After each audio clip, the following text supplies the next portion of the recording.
¿Has visto alguna vez un avión con un motor incrustado en la cola y pensaste que era lo más normal del mundo? Lo fue. Durante 2 décadas dominaron los cielos, llevando a millones de pasajeros a través de océanos y continentes. Eran los trirreactores, máquinas con 3 motores que parecían el equilibrio perfecto entre potencia y eficiencia. Sin embargo, hoy han desaparecido casi por completo. Lo que estás a punto de escuchar es la historia de cómo una solución brillante se convirtió en un recuerdo de museo. Imagina que estamos en 1968. La aviación vive su edad dorada.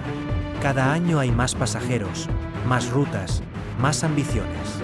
El mundo quiere volar más lejos, más rápido y con más comodidad. Pero había un obstáculo invisible. Las reglas de seguridad de la época impedían a un avión con 2 motores alejarse más de 1 hora de un aeropuerto alterno. La lógica era simple. Si uno fallaba, el otro no siempre era suficiente para salvar un vuelo a mitad del océano. Por eso los grandes protagonistas eran aviones de 4 motores, robustos, seguros, pero hambrientos de combustible. Y justo allí aparece la primera gran idea, un avión con 3 motores. El Boeing 727 abrió camino con un diseño que parecía salido del futuro. 2 motores en la parte trasera y un tercero incrustado en la cola, alimentado por un conducto en forma de S ideal para operar en aeropuertos complicados, con pistas cortas y a gran altura. Rápidamente se convirtió en un éxito comercial. Más de 1.800 unidades vendidas. Pero ese solo fue el preludio. El verdadero duelo de los 3 motores vendría en la década siguiente, cuando McDonnell Douglas presentó el DC-10 y Lockheed apostó por el L-1011 TriStar. Ambos nacieron de un mismo pedido. American Airlines quería un avión más pequeño que el 747, capaz de cruzar el Atlántico sin cargar 4 motores. Y tanto McDonnell Douglas como Lockheed aceptaron el reto. El resultado fueron 2 gigantes de 3 motores que parecían capaces de cambiar la historia de la aviación.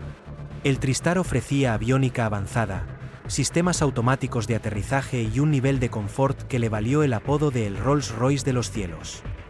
El DC-10, más versátil, se adaptaba a vuelos de corto, medio y largo alcance, siendo un comodín para aerolíneas que querían flexibilidad. 3 motores significaban seguridad para cruzar océanos, menos consumo que un cuatrimotor y más libertad que un bimotor. Todo parecía encajar. Pero la aviación no solo avanza por diseños brillantes. También evoluciona con la tecnología de los motores. Y en los años 80 ocurrió un cambio silencioso que lo transformó todo. Los nuevos motores de 2 turbinas empezaron a demostrar una fiabilidad tan alta que la vieja regla de los 60 minutos comenzó a tambalearse. Surgió una sigla que cambió las reglas del juego. ETOPS, que autorizaba a los aviones de 2 motores a volar más lejos de cualquier aeropuerto alternativo.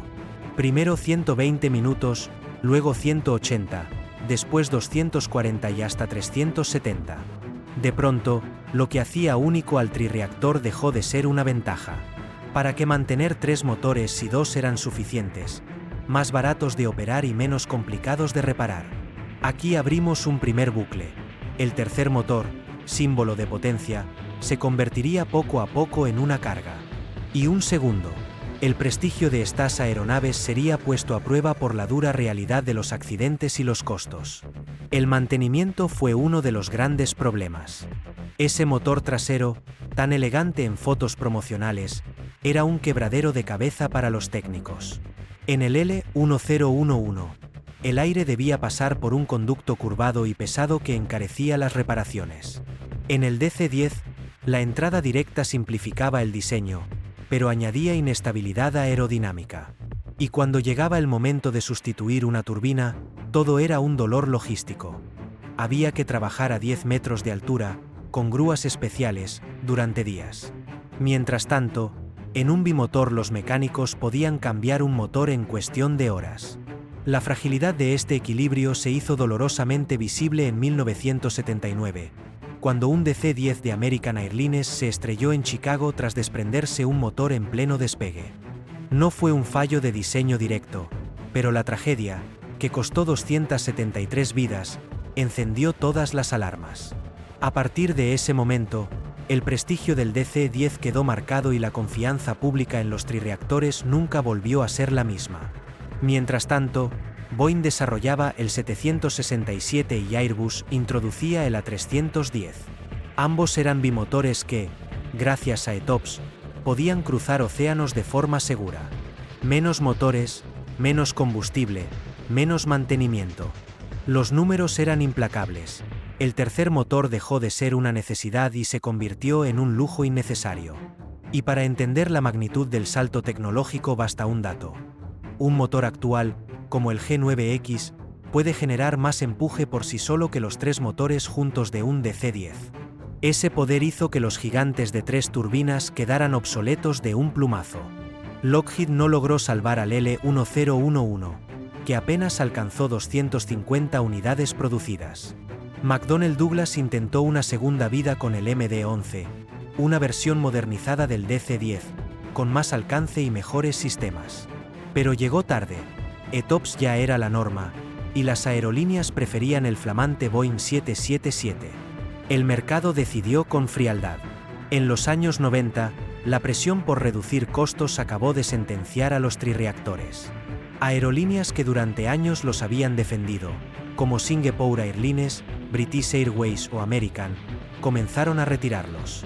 Incluso FedEx, gran defensora del MD-11 como carguero, reconoció que mantener 3 motores ya no compensaba. El primero de los bucles se cierra. El tercer motor, que en los 70 era la clave de la innovación, se convirtió en la causa de su extinción. El segundo también. La percepción de seguridad y prestigio que tuvieron estas aeronaves se quebró frente a la confiabilidad imbatible de los bimotores. Hoy, los trirreactores casi han desaparecido. El último vuelo comercial de un MD-11 de pasajeros se realizó en 2014 con KLM. Algunos sobreviven como cargueros, aviones de pruebas o incluso como cisternas contra incendios. Pero la mayoría descansan bajo el sol del desierto, alineados en filas interminables en cementerios de aviones como el de Mojave. Sus fuselajes descoloridos recuerdan una época en que la aviación apostaba por soluciones audaces. Y, sin embargo, los pilotos que los volaron siguen hablando de ellos con un cariño especial. El L-1011 era el avión más suave que piloté en mi vida, confesó un capitán retirado. Tenían algo de alma, una personalidad que las aeronaves modernas, más eficientes pero impersonales, no siempre transmiten. La era de los trirreactores fue breve en la historia de la aviación, apenas 4 décadas. Pero dejó una lección que aún resuena: lo que hoy parece indispensable, mañana puede volverse innecesario. Porque la aviación es un espejo de la innovación humana. Siempre en movimiento, siempre reinventándose. ¿Podrían volver los aviones de 3 motores? Muy poco probable. Mientras 2 turbinas gigantes sigan ofreciendo seguridad, potencia y economía, no hay espacio para una tercera. Pero ver uno de esos fuselajes con el motor en la cola todavía provoca admiración. Es mirar a una época en la que los ingenieros soñaban con soluciones valientes, y durante un tiempo, hicieron volar sus sueños. Si esta historia te ha sorprendido, espera a descubrir la siguiente. Un capítulo donde la aviación vuelve a demostrarnos que el futuro siempre llega antes de lo que imaginamos.